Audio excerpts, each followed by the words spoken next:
Come, my pretties, have some chili, if you dare.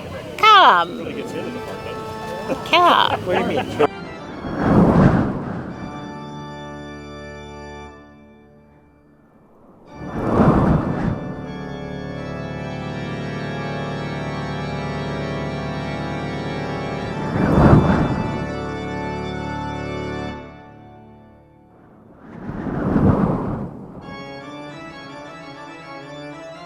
Hi, welcome to the US Classic Muscle Cars. We're proud to invite you today to the Elburn Classic Car Show. This is the 24th year that we're having this show, and before me is my car that my husband restored for me. It's a '69 Dodge Coronet 500.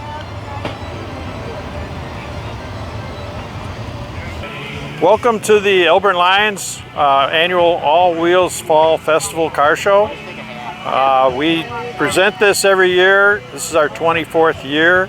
We are doing this to benefit breast cancer research and the veterans. This year, that's our two main focuses for charities for this event. We've had a great turnout today, over 400 cars. A lot of happy people, a lot of car variety, and there's just a whole lot of things to look at. So think about coming out next year. Thank you. Please enjoy the next video. Hi, my name's Ron Ravisky. This is my 1965 Rambler Marlin. I've owned it for 6 years now. I bought it at a car show up in Iola, Wisconsin. I came around the corner and I said, I gotta have this. So I took the insurance policy that my mom bought me for when I went to Vietnam, and I cashed it in. I said, why should I give it to somebody else when I can drive around in it? And so I've done some work with it. We had the bumpers chromed lately. We did some paint work on the front, but for the most part it's pretty original. It's beautiful, beautiful. And the color is the paint here? This is, the bottom is called Dark Atlantis Aqua, and the top is light seafoam green. Oh wow, two different colors, huh? Yeah. It's just, you have to know your, wow, that's sweet. And then these hubcaps, are they original? Yeah, those were an option. They also had a 3-spinner unit that had the Marlin emblem on it. And then there was a plain version without the spinner. So those were the 3 options that came with the Marlin. That is so nice. And you know what, this car has, the lines are so unique. Yeah, it's kind of an unusual car. There were 10,327 of these made in 1965. I've got a little data sheet here. Only about 1/5 of those had the 6-cylinder engine. Okay. And another thing that's unique about it is it has the 3-speed overdrive transmission, which has the twin stick in there. So the left one is simple, just a 3-speed shifter, and the one on the right is the overdrive. So instead of a handle underneath, it has that. Wow, that's unique. Huh. So this was the custom interior. There were only about 600 of all those Marlins that had this particular interior. And we were talking about the color. There were only 30 cars that had this color combination. Okay. So it also has a tilt wheel, which is kind of rare. Right. It has the AM/FM and the tissue dispenser, as you can see on the inside. Right. Actually, I was going to just ask you what that was, but then you named it. Yeah, here, let me show you. See, you would slide it out. Let's see if we get it to slide out, see, and then you can get your tissue. That is so convenient. Yeah. Wow. And look at this headliner, in perfect shape. Yep. This is the original interior. All we ever did with it was replace the seat foams, Okay. because they were deteriorating. Right. Right. And how does the car drive? It rides like a little dream. It just sails along down the road. These were called halo cars. I don't know if you know what that means, but the idea was to build a car to get people to come into the dealership. And so each Rambler dealer was allotted 2 of these. Oh, really? And then when people would come in to look at that, they'd sell them a sedan or a station wagon, because everybody had Rambler station wagons for a period there. Right. Because they were beautiful lines. Yeah, thank you. And then does your better half drive it as well? I don't think she's driven it yet. Not yet? No. We also have a little 64 convertible too, Rambler. And then what was I going to say? In reference, can we take a look at how the trunk looks? Sure. Because it's so unique back there. Yeah. So the trunk is kind of large, but the door is small, so it's kind of a pain to get stuff. Wow, look at that. They marked it as a luxury sports car, but I mean, to just put stuff in there is Right. getting the spare out of there. You got to be an acrobat to get it out of there. It's like Put it my back in. My back. Yeah.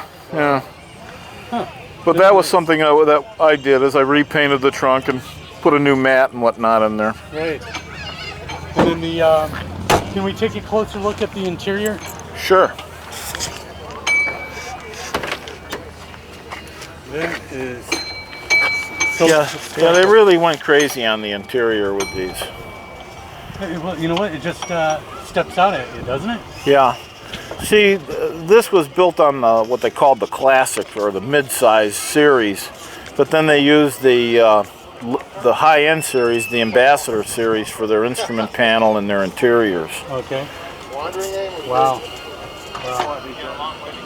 So. That's perfect. Yeah.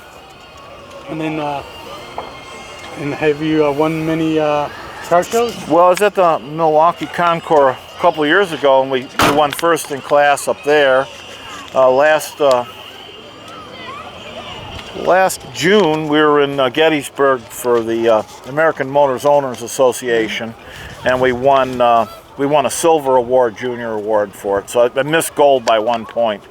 Wow. So a few things, they're pretty big sticklers for what they do. That's absolutely incredible. Okay. Back in the day, the radio, was it a AM only? Well, this one has the AM FM. This is, 65 was about the year they started really promoting FM. So, yeah, it was hard to get those at that point. Right. Especially if you had a Chevy. I mean, those things are worth big bucks if you can get one. Look at the engine now? Absolutely. And here's something you wouldn't see in the 60s, was a hood emblem on one. I mean, that was something, I don't know what they were thinking. But let me pop the hood. Nothing like a straight 6. Yep. This engine was used all the way into the 80s. Some people might remember the Pacer. Well, this is the same engine that was in the Pacer that a lot of people made fun of. But when you think, yeah, but when you think about it now, that looks kind of like a normal car, because it was a bubble car. It was the first bubble car. Like when you think of the early Ford Tauruses were like that. We used to call that the Windex car. Yeah. Yeah, you'd use a lot of Windex, wouldn't you? Wow. Now, you know what I like about the straight 6 is that they last forever. They do, and this one has the 7 main bearings in it, which means between every rod journal you got a bearing. So okay. It's pretty rugged. Wow. And then what is the weather eye? The weather eye is just the heater Okay. system and ventilation. Wow.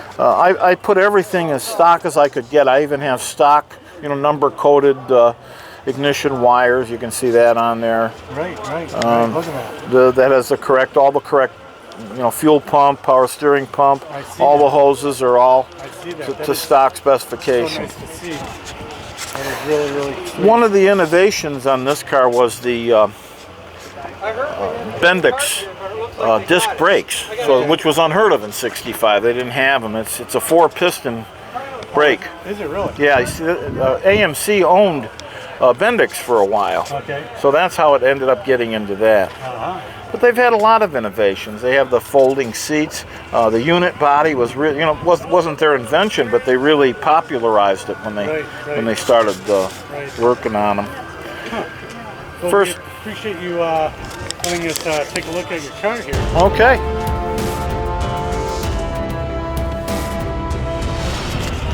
Thanks for watching, everybody. Enjoy your car. Thanks, and don't forget to subscribe and like for our next video. Please, please, please subscribe. We appreciate it. Live from US Classic Muscle Cars.